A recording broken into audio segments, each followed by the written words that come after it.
उधर बड़ी खबर आई आर्मेनिया से। खबर है कि आर्मेनिया ने अजरबैजान को सबक सिखाने के लिए सेना की ताकत बढ़ानी शुरू कर दी, जिसके लिए उसने फ्रांस से हाथ मिला लिया और उससे खतरनाक हथियार हासिल करने शुरू कर दिए।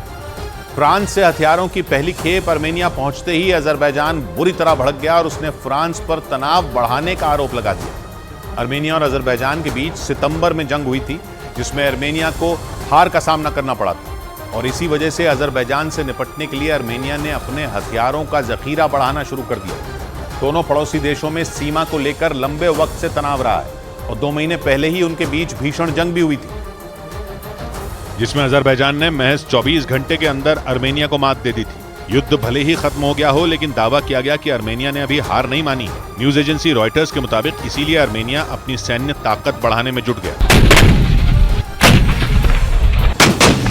ताकि एक बार फिर अजरबैजान पर जोरदार पलटवार कर सके। और इसी कड़ी में आर्मेनिया ने फ्रांस से खतरनाक बास्तियों बख्तरबंद गाड़ियां हासिल कर ली। फ्रांस और आर्मेनिया के बीच पिछले महीने 24 बख्तरबंद गाड़ियों को लेकर समझौता हुआ था, जो अब आर्मेनिया पहुंच चुकी है। दावा किया गया कि आर्मेनिया इन बख्तरबंद गाड़ियों को नगोर्नो कराबाख के करीब अजरबैजान से लगने वाले अपने बॉर्डर पर तैनात कर सकता है। नगोर्नो कराबाख वही इलाका है जिसे लेकर दोनों देश करीब 30 साल से एक दूसरे के खून के प्यासे बने हुए हैं। और तो और इसे लेकर आर्मेनिया और अजरबैजान 3 बार जंग भी लड़ चुके हैं, लेकिन इसके बावजूद नगोर्नो कराबाख को लेकर दोनों देशों में तनाव बना हुआ है। और इसीलिए आर्मेनिया ने अपनी ताकत बढ़ानी शुरू कर दी ताकि अजरबैजान से पिछली जंग का हिसाब चुकता किया जा सके। आर्मेनिया ने फ्रांस से जो बास्तियों बख्तरबंद गाड़ियां हासिल की हैं, वो बेहद हल्की हैं, जिसकी वजह से वो ऊबड़ खाबड़ रास्तों पर भी करीब 110 किलोमीटर प्रति घंटा की रफ्तार से दौड़ सकती हैं। और तो और ये जंग के दौरान दुश्मन की गोलियों और ग्रेनेड हमलों को भी सहन कर सकती हैं। एक बख्तरबंद गाड़ी में हथियारों से लैस 5 जवान दुश्मन के इलाकों में घुसकर ऑपरेशन चला सकते हैं। यही नहीं, बास्तियों बख्तरबंद गाड़ियों का इस्तेमाल जंग के दौरान घायल सैनिकों को निकालने के लिए भी किया जा सकता है। रॉयटर्स के मुताबिक आर्मेनिया और फ्रांस के बीच जो डील हुई थी, उसके तहत जल्द ही आर्मेनिया को कई और घातक हथियार मिल सकते हैं, जिनमें जमीन से हवा में मार करने वाली मिसाइलें और आधुनिक रडार सिस्टम शामिल हैं। लेकिन आर्मेनिया को फ्रांस से मिल रहे हथियारों की वजह से अजरबैजान की चिंता बढ़ गई, जिसकी वजह से वो फ्रांस पर बुरी तरह भड़क गया, क्योंकि आर्मेनिया की बढ़ती सैन्य ताकत को अजरबैजान अपने लिए खतरा मानता है। इसीलिए जब पिछले महीने फ्रांस और आर्मेनिया के बीच हथियारों की डील पर मोहर लगी थी, तो अजरबैजान ने उस वक्त भी विरोध किया था और फ्रांस को चेतावनी दे दी थी। लेकिन फ्रांस नहीं माना और उसने आर्मेनिया को हथियार भेजने शुरू कर दिए, जिससे अजरबैजान गुस्से से आग बबूला हो गया और वहां के विदेश मंत्रालय ने फ्रांस पर उकसावे का आरोप लगा दिया और दावा किया कि फ्रांस का ये कदम आर्मेनिया और अजरबैजान के बीच तनाव बढ़ाने का काम करेगा, क्योंकि अजरबैजान के विदेश मंत्रालय ने आशंका जताई कि आर्मेनिया फ्रांस से मिले हथियारों का इस्तेमाल उसके खिलाफ कर सकता है, जिससे एक बार फिर आर्मेनिया और अजरबैजान के बीच टकराव के हालात बन सकते हैं, ठीक वैसे ही जैसे 2 महीने पहले बने थे। क्योंकि सितंबर में अजरबैजान ने नगोर्नो कराबाख में आर्मेनिया के सैन्य ठिकानों पर अचानक धावा बोल दिया था। पूरी तैयारी के साथ जंग के मैदान में उतरे अजरबैजान के सैनिकों ने महज 24 घंटे के अंदर आर्मेनिया को घुटनों पर ला दिया था। अजरबैजान की सेना ने नगोर्नो कराबाख में ऐसा तांडव मचाया था कि वहां से आर्मेनियाई मूल के हजारों लोग पलायन करने को मजबूर हो गए थे। 19 सितंबर की सुबह जंग का आगाज करने वाली अजरबैजान की सेना ने अगली सुबह तक नगोर्नो कराबाख में आर्मेनिया के 90 सैन्य ठिकानों पर कब्जा कर लिया था और उस इलाके पर अपना दावा कर दिया था। इस लड़ाई में नागोर्नो कराबाख में 200 से ज्यादा लोगों की मौत हुई थी। हालांकि जंग के अगले दिन आर्मेनिया के साथी माने जाने वाले रूस की मध्यस्थता के बाद दोनों पक्ष युद्ध विराम के लिए राजी हो गए थे, लेकिन इस जंग ने रूस और आर्मेनिया की दोस्ती में दरार डाल दी, क्योंकि आर्मेनिया ने आरोप लगाया था कि रूस ने मदद के नाम पर उसको धोखा दिया और उसकी सुरक्षा के लिए जो वादा रूस ने किया था उससे वो मुकर गया।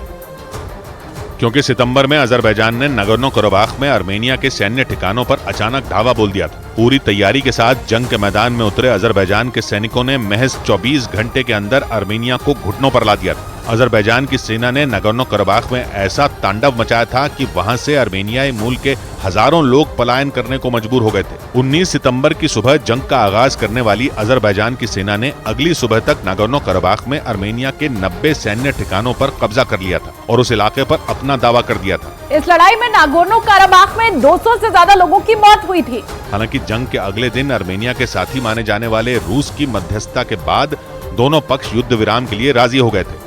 उधर म्यांमार की सेना जल्द ही वहां के विद्रोहियों के आगे घुटने टेक सकती है और इस बात का दावा खुद वहां के विद्रोहियों ने ही किया। वहां के विद्रोही लंबे वक्त से म्यांमार की सेना के खिलाफ भीषण जंग लड़ रहे हैं। जिसकी वजह से वहां की सेना म्यांमार से भागने तक को मजबूर हो गई। ऐसे में दावा किया जा रहा है कि वहां जल्द ही एक बार फिर तख्तापलट होने वाला है, क्योंकि इस बार वहां के विद्रोहियों ने खुलकर ऐलान कर दिया है कि म्यांमार की सेना जंग के मैदान में उनके सामने हार चुकी है। जिसका मतलब यह कि म्यांमार की सत्ता कभी भी वहां के विद्रोहियों के हाथ में जा सकती है। म्यांमार का शासन साल 2021 से ही वहां की सेना के हाथ में है और तभी से लोकतंत्र बहाली की मांग करने वाले कुछ संगठन वहां की सेना के खिलाफ जंग लड़ रहे हैं और पिछले 1.5 महीने में ये जंग और भी भीषण हो गई, क्योंकि वहां के विद्रोहियों ने दावा किया कि म्यांमार के सैनिक बिना लड़े ही उनके सामने घुटने टेक रहे हैं। इसका मतलब है कि म्यांमार की सेना वहां के विद्रोहियों के सामने हार मान चुकी है। और अपने दावे को पुख्ता करने के लिए उन विद्रोहियों ने एक वीडियो भी जारी किया, जिसमें विद्रोहियों के सामने म्यांमार की सेना की लाचारी साफ दिखाई दी। दावा किया गया कि विद्रोहियों ने वहां की सेना के कैंप पर हमला कर दिया था। उसके बाद उस कैंप में फंसे सैनिकों ने विद्रोहियों से हमला रोकने की अपील की और बदले में उन्होंने सरेंडर करने का ऐलान कर दिया। इसके बाद वो विद्रोही उन सैनिकों को जख्मी हालत में गाड़ी में भरकर ले गए और उनसे काम करवाया। वो सैनिक उन विद्रोहियों के सामने इस कदर लाचार हो गए कि उन्होंने खाना भी बनाया और साफ सफाई भी की।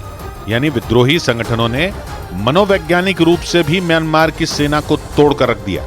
इतना ही नहीं, विद्रोही संगठन म्यांमार में हजारों वर्ग किलोमीटर जमीन पर कब्जा करने का ऐलान भी कर चुके हैं। पहले 1.5 महीने से यह म्यांमार की सेना के खिलाफ वहां के विद्रोही संगठनों ने जंग छेड़ रखी है।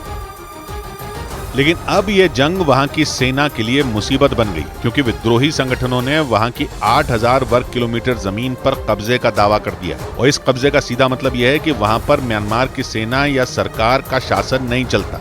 और म्यांमार की सेना के लिए अच्छी खबर नहीं है, क्योंकि वहां के विद्रोही लगातार अपना कब्जा बढ़ाते जा रहे हैं। खबरों के मुताबिक इन विद्रोहियों के पास आधुनिक हथियार और लड़ाके भी हैं और उनके दम पर ही वो विद्रोही संगठन वहां की सेना पर भारी पड़ रहे हैं। यही वजह है कि म्यांमार में छिड़ा गृह युद्ध अब अपने आखिरी अंजाम के करीब पहुंच चुका है। और इसीलिए माना जा रहा है कि साल 2021 से जो जंग छिड़ी है उसमें विद्रोहियों को जीत मिलने वाली है। साल 2021 में वहां की सेना ने तख्ता पलटकर सत्ता अपने हाथों में ले ली और तभी से वहां की राजनीतिक पार्टियां लोकतंत्र बहाली की मांग पर अड़ी हुई हैं और इसके लिए वहां सेना के खिलाफ आंदोलन शुरू कर दिया था।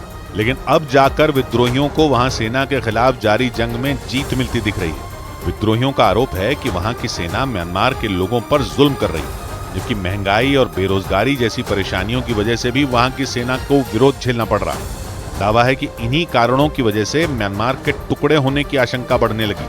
आशंका इस बात की भी है कि विद्रोहियों का दबदबा बढ़ता देख वहां की सेना के अधिकारी उनसे बातचीत कर सकते हैं, लेकिन बातचीत तक पहुंचने से पहले वहां की सेना इस जंग में अपनी पूरी ताकत झोंक देना चाहती है।